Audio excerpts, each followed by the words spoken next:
Pirms dažām stundām Rīgā izcēlies paaugstināts bīstamības ugunsgrēks uzņēmumā Lenta.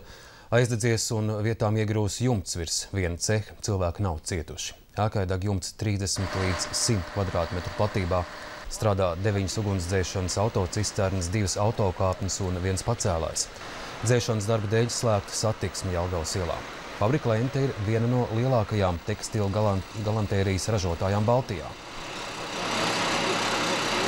Tur apakšā zem tā jumta tur ir aušanas cehs, aušanas agregāti. Cik bīstams tas ugunsgrēks ir? Uz to brīdi bīstamības liekas vairāk tik liels nav kā sākotnēji. Iekšā no iekšienes visi cilvēki darbinieki ir evakuēti.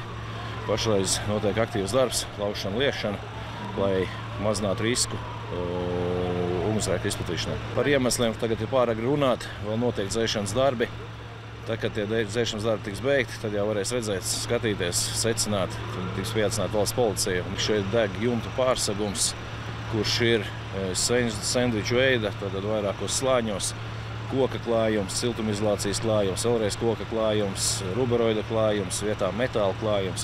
Tas viss tiek tagad lausts vaļā, tiek meklēti slēptie perēkļi. Pēc neoficiālas informācijas ceha jumts remontēts un uz tā klāts ruberoīds. Iespējams, strādnieki bijuši neuzmanīgi ar uguni.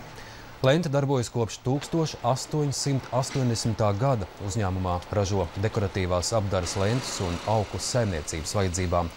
Šeit ražo arī sarkanbaltsarkanās lentītes valsts svētku vajadzībām.